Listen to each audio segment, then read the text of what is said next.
What's up, guys? Apex here. Got some Tom Clancy's The Division gameplay here today because I've actually recently downloaded the open beta, and just to give it a shot and stuff, because this game looked very interesting to me. It is a game made and published by Ubisoft and all their subsidiary companies. But besides that, this is my first impressions of this game. This is an MMORPG, which Ubisoft, they do some pretty good RPGs, like, you know, Far Cry and stuff, but MMO really struck me because I've never really, from what I can recall, they don't really make MMOs, and I wanted to give this a shot because there have been some MMOs out there that I've been really looking forward to, and they really let me down. Now, this being the beta and everything, I know this isn't the full game, but I just want to tell you guys my impressions of it and what I think will come from the future of this game, and just to talk about this beta right in the moment. And you can tell straight off the bat, this game is beautiful to look at, is aesthetically pleasing. I think they downscaled the graphics for consoles and shit, but that's no big deal to me because I'm not a big graphics guy. Good graphics don't make a good game necessarily. But anyway, let's get started in this critical analysis of The Division, and hopefully you guys enjoy the content. So yeah, here we go. Right off the bat here, you can see that you can customize your character. However, this being the beta, I could not customize them all the way to my liking because it's just a bunch of randomized presets, and I was a little disheartened about that, but it's not a big deal really because it's just all aesthetic and everything. But I would have liked to be able to see more options. I don't really think it would be that hard to put creative options like this in the game. It is a nice touch, however, I do like customization. And there is a lot of customization in this game, so don't worry about that.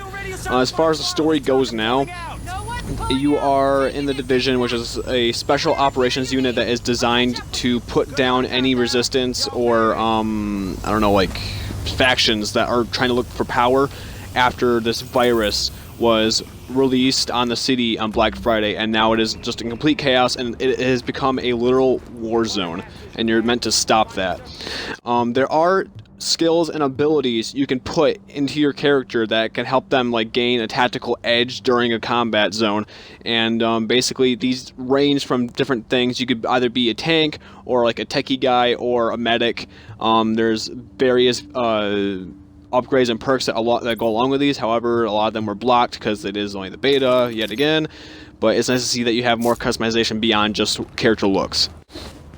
Another thing after that too is you can go to these central safe hubs in the game. More of them are more diverse than others and everything, but it's just an area that you can go into to just talk to other players and like make parties and groups and stuff too.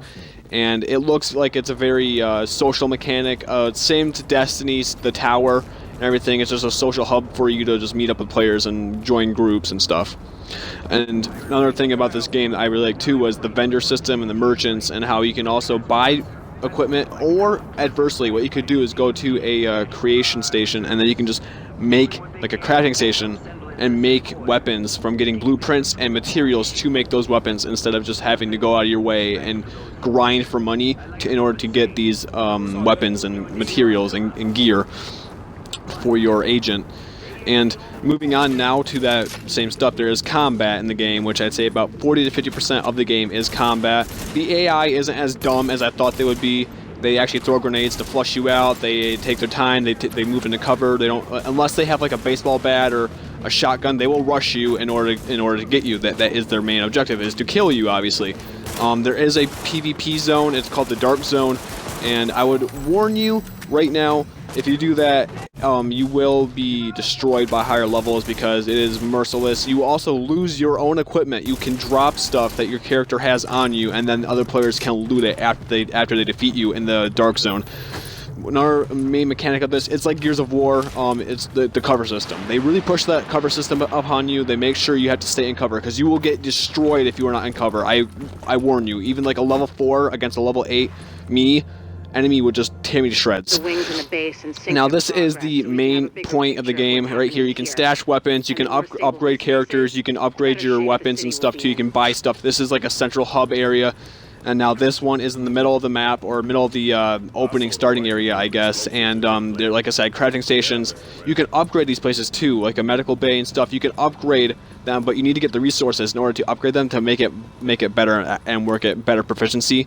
Another thing about this game is you can have random encounters in the game of civilians that will ask you for certain supplies, and then in return they will give you items. Mostly what I've gotten out of them is just articles of clothing, which that's basically, think of it as vanity armor, you know? It doesn't serve any other purpose like statistical purpose. It's just to make you look cooler, make your operative look cooler and everything. But needless to say, it's still a pretty nice touch. I liked it.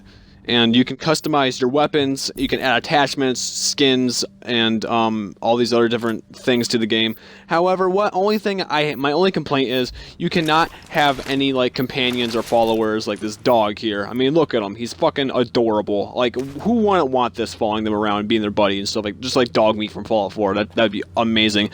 But what can I say? It's just a beta and everything. This game has a lot of potential. I'm hoping for it to be really good. As far as graphical bugs and glitches and stuff, I haven't really run into much. I haven't found any like buggy frame rates or performance issues or anything that like really broke my game.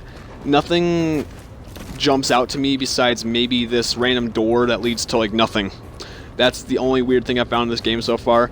The dialogue can get repetitive.